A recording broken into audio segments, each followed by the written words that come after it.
Imagine um dos homens mais ricos do mundo lavando o banheiro. O Elon Musk, um dos homens mais influentes, mais ricos do mundo, lavando um simples banheiro de rodoviária. Imagine também o homem mais poderoso hoje das nações, o presidente dos Estados Unidos, varrendo uma calçada próximo de uma favela ou dentro de uma favela, ou servindo cachorro-quente na boca de um mendigo. É difícil de entender e até de visualizar essa cena, porque pessoas, celebridades, quando nós, mero mortais, pessoas comuns, estamos diante dessas pessoas, a nossa perna treme, começamos a gaguejar, porque achamos que essas pessoas são muito superior a nós. Mas hoje eu quero falar sobre o meu Deus, aquele Deus que dificilmente você vê as pessoas pregando no púlpito. Aquele Deus descrito em João 1:1, que diz que no princípio ele era o Verbo.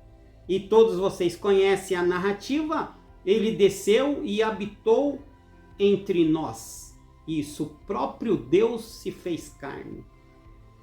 Vamos voltar um pouquinho a 2000 anos atrás, onde as ruas não tinham asfalto, onde não tinha chuveiro aquecido, não tinha lâmpada, luz elétrica, não tinha remédios que temos hoje para amenizar a nossa dor.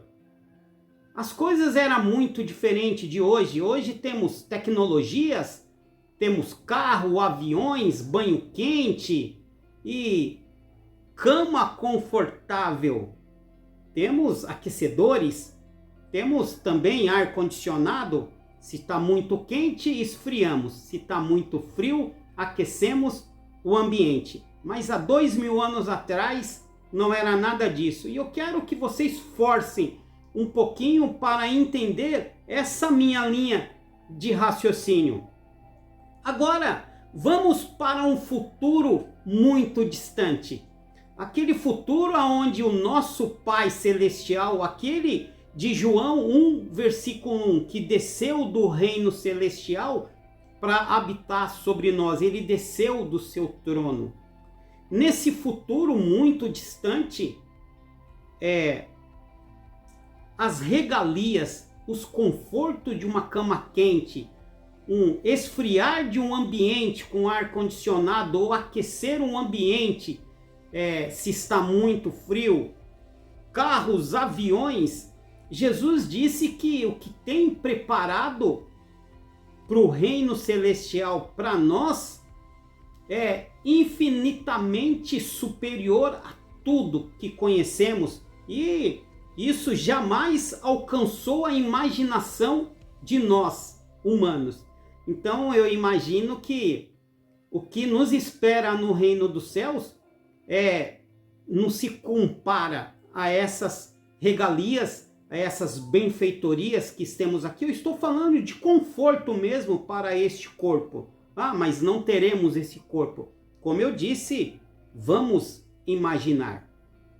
Agora, aquele Deus de João 1:1 desceu do céu há 2000 anos atrás para não ter cama quente, não ter conforto, padecer no deserto, sentir fome, não ter remédio, não ter ruas pavimentadas, não ter nada disso.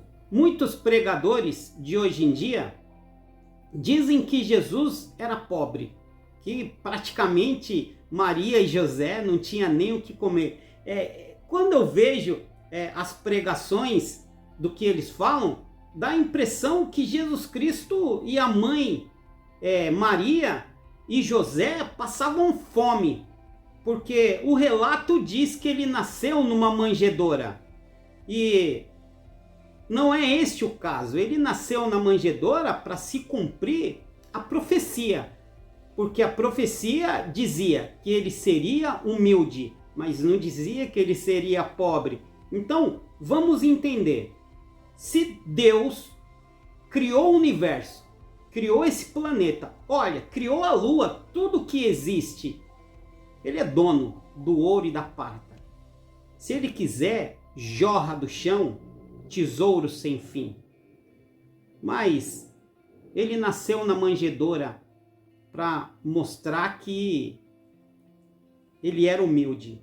O que muitos não falam, que a manjedoura era um coxo. Um coxo, aquele que os animais bebem e comem. Eu vou deixar uma imagem aqui, ó, do que era um coxo. Ele foi o mais humilde. Por que ele nasceu num coxo, numa manjedoura?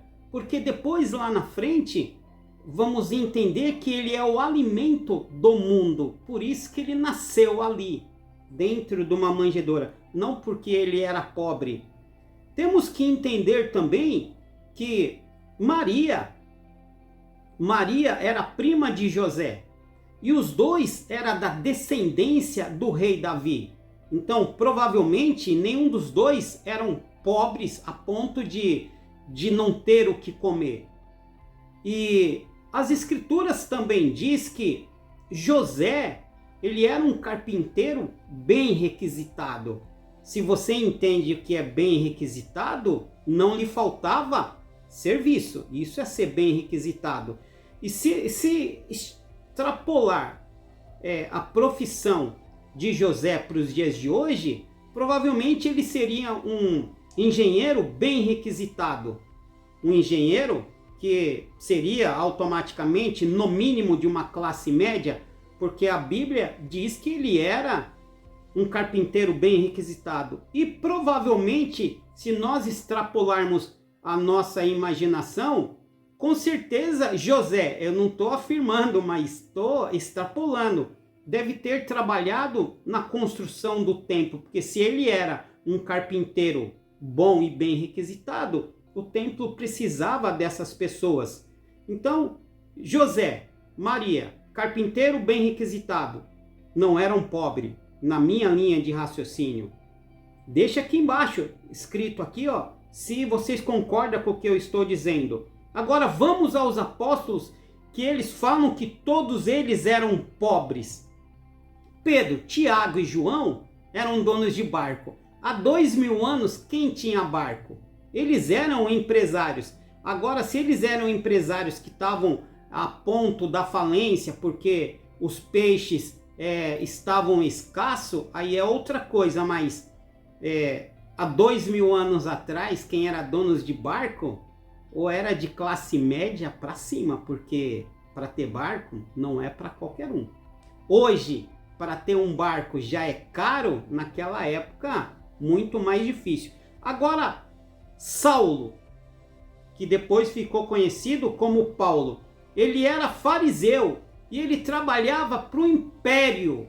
O que isso significa? Que ele era remunerado, ele tinha seu trabalho e provavelmente ele não ganhava pouco, ele era um cara que tinha status.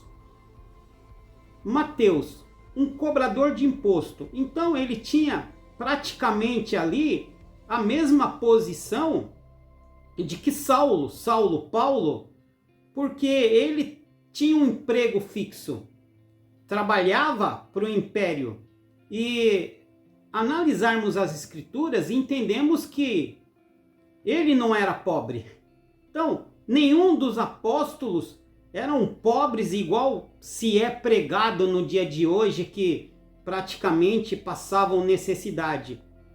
Podemos falar de todos os outros, mas o tema de hoje é sobre a teologia da prosperidade que é pregada no púlpito das igrejas para justificar esses pastores milionários. Mas vamos continuar. Temos também Judas Iscariotes. E Judas, a palavra Iscariotes, vem de um termo que indica um partido político, ou um partido político armado que queria tomar o governo, ou um partido político, igual temos hoje no Congresso, na Câmara, partido político.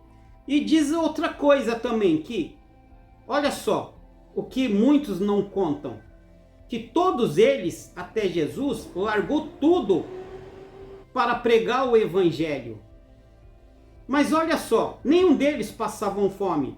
Judas, ele foi levantado como tesoureiro porque ele tinha habilidade com o dinheiro. Então, ele não era uma pessoa desprovida de conhecimento, não. E tem outra coisa, esse texto deixa claro quando fala que Judas era o tesoureiro, porque isso indica que na época de Jesus Cristo, para Jesus Cristo e os apóstolos, eles recebiam oferta.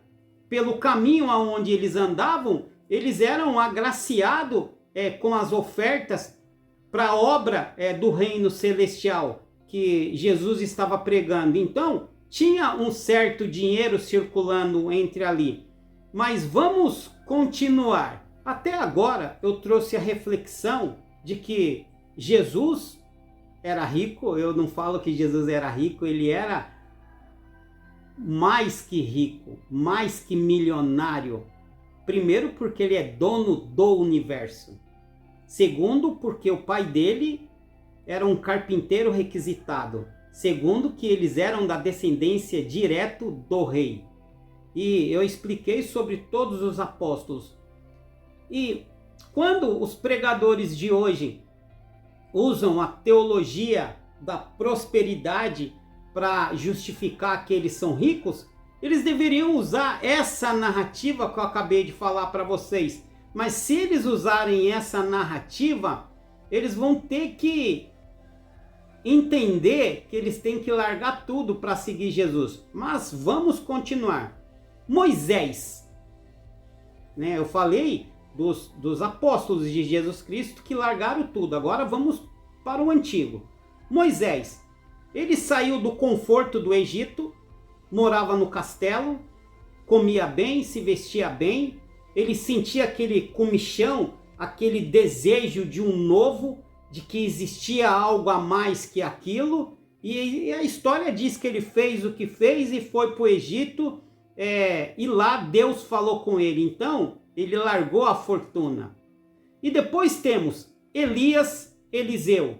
Eles não eram ricos, viviam no deserto e dependia de corvos para viver. E outra coisa interessante, eles dependiam que a viúva alimentasse. Mas aqui eu quero dizer que é o seguinte, eles foram grandes homens, Elias e Eliseu, e eles não tinham nada.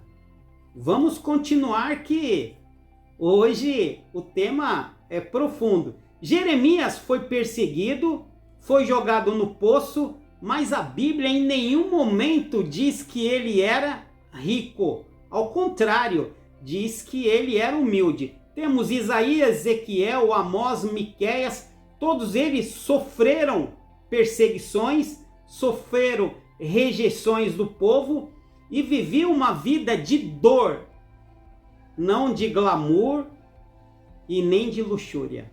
Temos que entender que naquela época também existia luxúria, não é uma luxúria igual hoje. Eu costumo dizer também que é assim. Imagina uma das pessoas mais humildes hoje em dia, não humilde espiritual, humilde financeiramente, pobre, né? Pobre. Tem uma vida melhor do que qualquer rico que já existiu na antiguidade. Vou dar exemplo. Vamos pegar um pobre hoje e um faraó, né? Peguei pesado, né? Mas vocês vão entender. Hoje um pobre tem luz elétrica, a luz que está clareando, não tinha.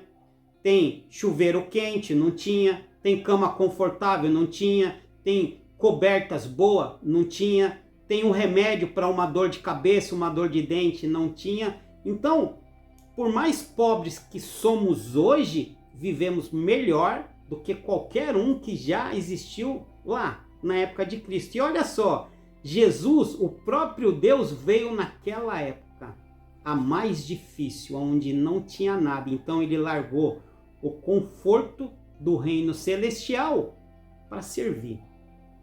Saul era pobre, o rei Saul, pobre, ficou riquíssimo e perdeu tudo. porque a riqueza subiu no seu coração, quis agradar os homens e a soberba falou mais alto. O rei Davi também era pobre, ele era o último dos seus irmãos, ninguém dava nada para ele. O rei Davi cresceu em poder, cresceu em dinheiro, se esqueceu de Deus, foi arrogante, caiu e perdeu o reinado. Mas aqui entra a teologia da prosperidade no rei Salomão. Porque eu já ouvi vários arqueólogos e teólogos e líderes de igrejas famosas usando esta passagem aqui. Olha só, irmãos, que interessante. Eles dizem que não tem problema nenhum um seguidor, ou como eles mesmos se intitulam, profeta, igual tem um profeta e apóstolo de Deus hoje, que tem fazendas com bois, mansões, e usa essa passagem para justificar. Salomão era um homem riquíssimo, um dos homens mais ricos, se não for o mais rico que a Bíblia menciona. Mas eles não comentam o seguinte: primeiro, Salomão não era um pregador. Salomão, ele era um rei. E antes, por exemplo, de ele falar de planos de salvação ou alguma coisa assim, ele já era rico. Ele não era um pregador errante que andava na rua pregando, ele já era rico. Mas o que esses apóstolos e profetas de hoje não comentam é que em 1 Reis 11, vai lá, lê que vocês vão entender. Salomão caiu. Deus virou as costas para ele. Por quê? Porque o dinheiro dele falou mais alto. Então, amigos, é complicado essa teoria da prosperidade, pregar em nome de Deus e ficar rico. Mas vamos continuar. Temos também um homem que era muito rico. Esse era rico, riquíssimo. Jó.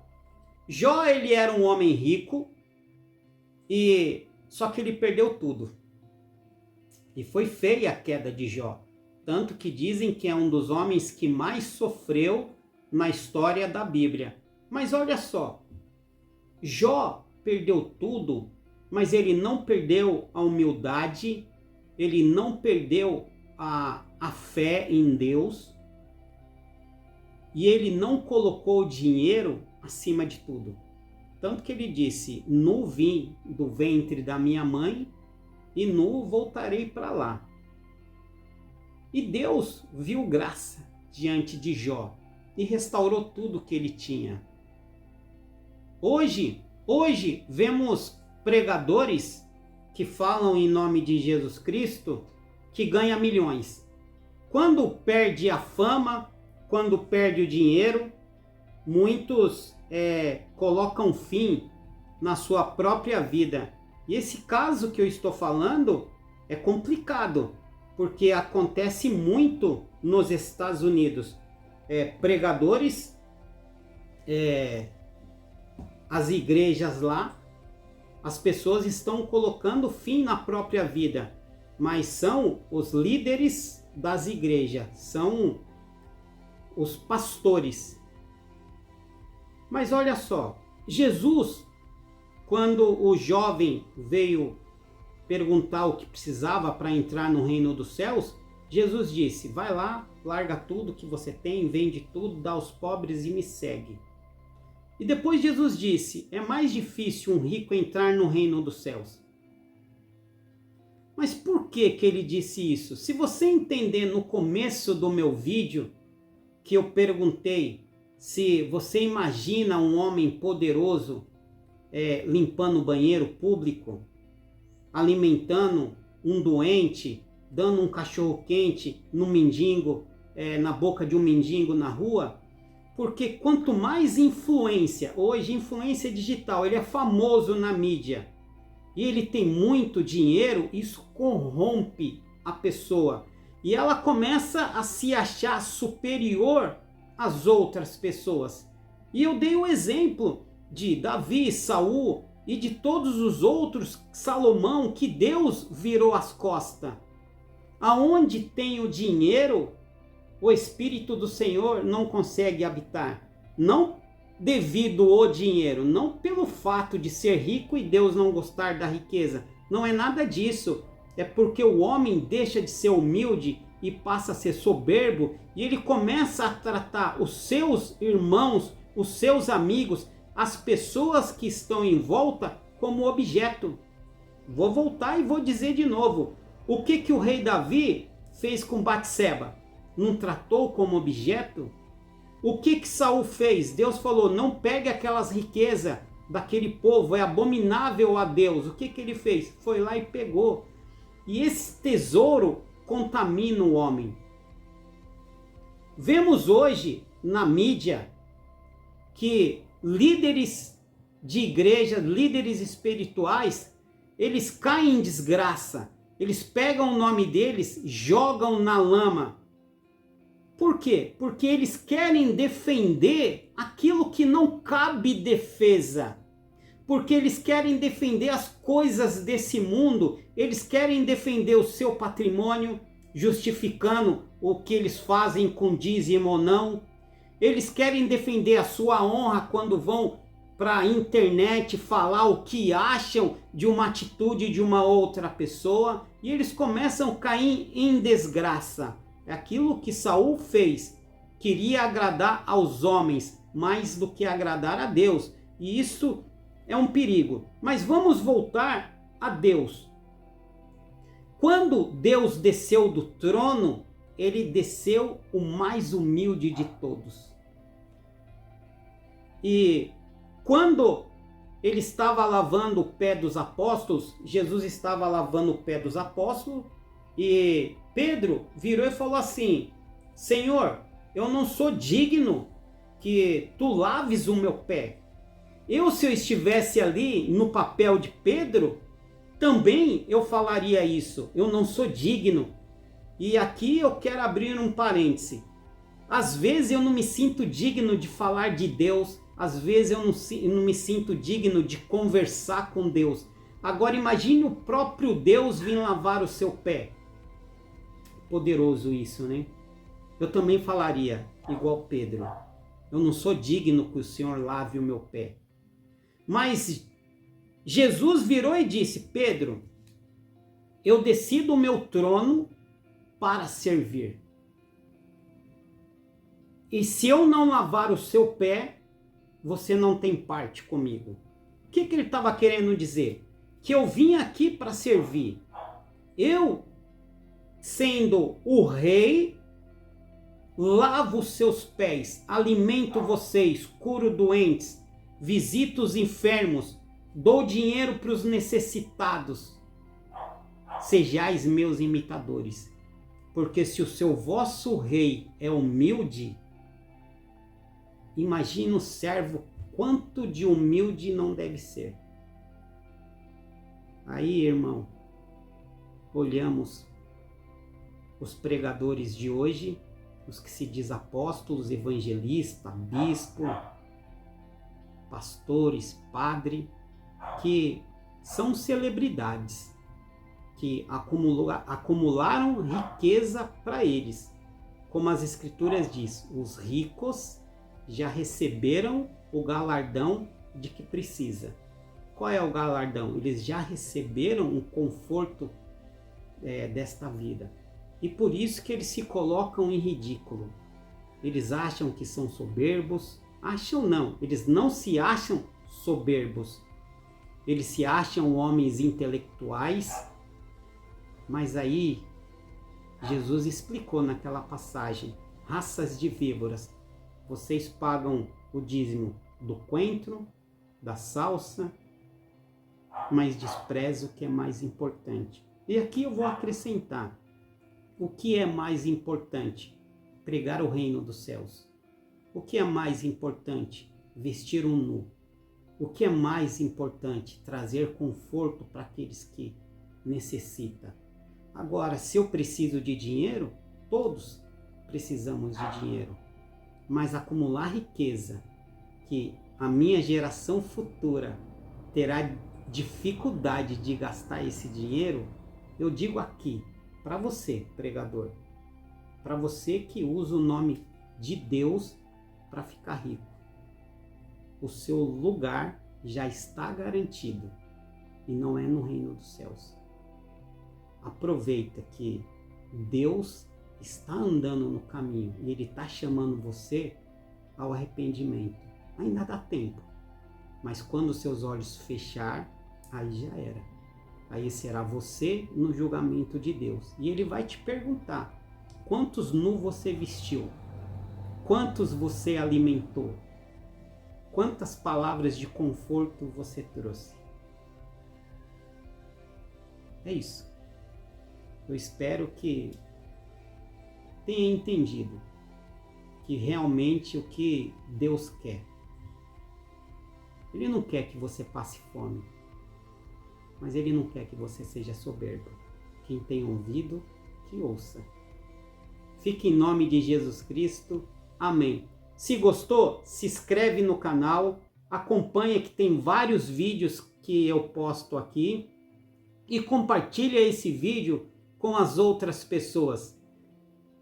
Eu amo o que eu estou fazendo. Eu amo falar de Jesus Cristo. Vejo vocês no próximo vídeo.